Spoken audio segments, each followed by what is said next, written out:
atmosphere. When Olalu transmitted the information to Nibiru to reclaim the kingship, Anu was astounded. These words from the dark-hued earth to Nibiru by way of a high-tech communication system. Anu takes the issue to the royal council. The sages were amazed. Olalu was not dead? They asked each other. Could he indeed be living on another world? They were saying in disbelief. Was he not on Nibiru hiding? Asked the king. The king Anu said, patch me through to him. The king was patched through to Olalu saying, Olalu, there was no reason for you to leave. I am not your enemy. If gold for the salvation of Nibiru you indeed discovered, then let Nibiru be saved. These words reached Olalu's spaceship. Olalu answered quickly, if I am your savior, your lives I saved. Convene the princes to assembly. Let my ancestry declare supreme. Make the commanders make me their leader, and bow to my command. Let the council pronounce me king on the throne, and Anu to be overthrown. Enlil, farmost son of Anu, and second-born, suggest an on-site verification to see if what Olalu was saying was true. Ea, Anu's firstborn son and son-in-law of Olalu, is chosen instead of Enlil to go to Earth to get an on-site verification. This didn't sit well with Enlil. Enlil and Ea are half-brothers and longtime rivals. Ea equipped an Imperial Star Cruisers for the journey. Anzu is the captain of the Imperial Star Cruiser.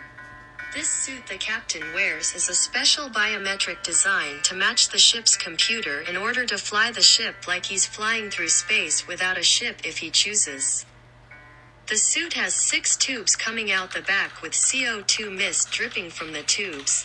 This makes him appear to have wings. His helmet is computerized, equipped with on-screen readout of the star maps, military countermeasures and more. The cruiser will be transporting 50 contractors, an assortment of different alien races, Ea the Prince and over 144 gray aliens. The Imperial Star Cruiser he chose was built for deep space exploration and defense. A great parade was held for Anzu and his crew. The Nibirwans thought highly of the 6 gray aliens. Anzu O and his crew got into the Imperial Star Cruiser and the doors slid closed behind him. They entered the bridge with no problem. All of the lights came on as they entered the bridge. Anzu sat in the captain's seat and took command of the battleship. The navigational system lit up with a bluish aura that filled the chamber. The dilithium crystals lit up, supplying the engines with an enormous amount of energy. The hum of the engine was like music enthralling. It cast its reddish brilliance throughout the engine room. The anti-gravity device came online and the vessel arose from its perch without a sound. The docking bay doors slid open, revealing a dusty reddish planetary atmosphere. Anzu, being an accomplished pilot, had no problem. The bridge consisted of the 6 gray aliens to run the different stations. Other gray aliens also staffed the Galleon mess hall where the 50 contractors hang out. The ship is as big as a small city that accommodates 4,400 crew and passengers. Ea is relaxing comfortably in his quarters, down in the bowels of the ship, next to his laboratory where he conducts his research and experimentation. This vessel is built to overcome treacherous perils. Overcoming perils, such as the asteroid field. Ea used water cannons to move the big rocks. Ea had collected ice from the Kuiper Belt, the cruiser's water surplus. Ea modulated the water cannons to fire electromagnetic plasma. So essentially an electromagnetic plasma cannon. This technique left a pathway through the astrobelt. Ea did not hesitate to map the pathway for future ships to pass through. He also made new star charts on his way to a brand new planet. Getting past the pirates and the raiders was easy. For the pirates and the raiders try to avoid at all means if possible an Imperial Star cruisers. There were some pirates who tried to take on the Imperial battleship and found out it was futile. Anzu loved this part of the mission. Aya, being a respected scientist, is always eager to take the ship on many a scientific expedition. Azu would be first in line to get a chance at piloting the enormous spacefaring vessel. He especially loved going into battle. On that first day the Nibiru is thrilled to the sight of Earth's. Entering the Earth's atmosphere in the night sky, the ship glowed red and yellow like a fireball, as it descended from space, cutting through the atmosphere at enormous speeds. Aya was amazed at how the constellations only changed slightly from viewpoint of Nibiru. He looked down onto the Earth's surface using a bright light coming from the front of the ship to see Earth's green pastures and rolling meadows. As he glanced ahead he noticed the sky is becoming lighter and jokingly said to himself and whoever was around to hear him. Then God said, "Let there be light," and there was light. And God saw the light, that it was good, and God divided the light from the darkness. God called the light day, and the darkness he called night. So the evening and the morning were the first day. Communications was established from Alalu to Aya's ship. Alalu is to guide Ea's ship to his location. The captain used Alalu's signal as a beacon to guide them to Alalu's location. The Imperial Star cruisers slashed down in the water near Alalu's encampment. Aya, son-in-law of Alalu, was greeted with open arms by Alalu. Alalu led Aya and the ship's crew to his fortress in the forest, a grass hut made of mud. Eridu is the name given to this planet.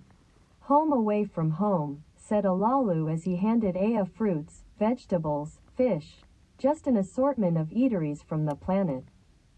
Aya enjoyed experiencing of the different tastes of the new food from the new world. The two astronauts spoke in depth about the discoveries Alalu made on this planet, about the life and times on the planet Nibiru and touching on the war against the Sirens. He explained how the Queen of the Reptilian made a treaty with the Sirens. Part of the treaty called for the daughter of the Siren King to offend as a peace offering to the Reptilian King Anu. "My father," said Aya, "the planet is very primitive at this time. Earth was in the middle of last ice age. A land bridge in the northern part of the planet was eroded away by a sudden catastrophic event. A vast lake of meltwater became trapped between what is now known as Scottish and Scandinavian ice sheets. This eventually spilled over the land bridge, forming colossal waterfalls. Before the entire dam gave way and the eastern end of what is known today as the English Channel was rapidly carved open by this mega flood. The white cliffs of Dover are all that remains as stumps of this past connection between Britain and the continents. Aya shared the notes he took on his journey to Eridu and the poem that he recorded as he descended into the planet's atmosphere, witnessing the night becoming the day. On that second day Alalu took Aya aboard his shuttlecraft to explore the planet.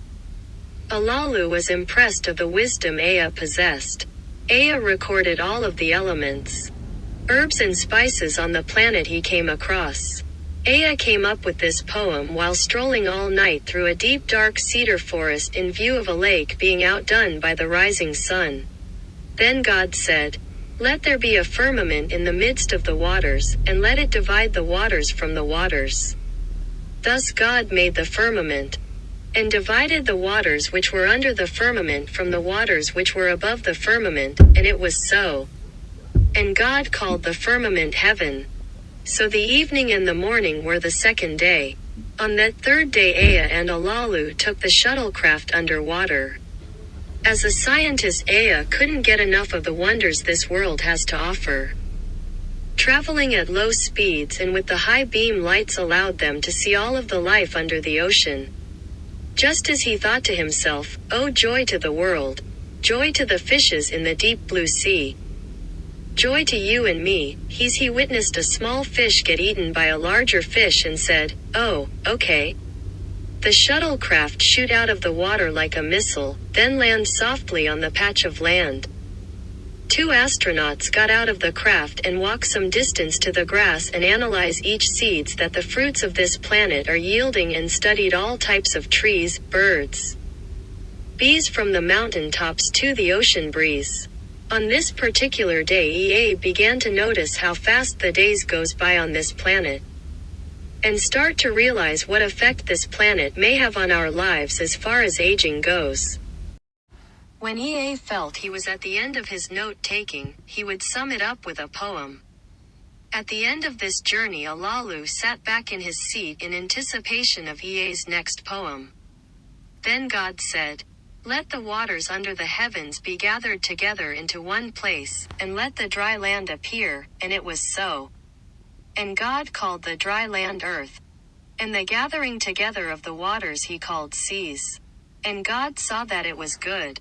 Then God said, "Let the earth bring forth grass, the herb that yields seed, and the fruit tree that yields fruit according to its kind, whose seed is in itself, on the earth," and it was so.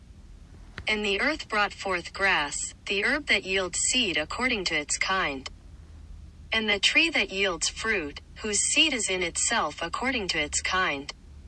And God saw that it was good. So the evening and the morning were the third day.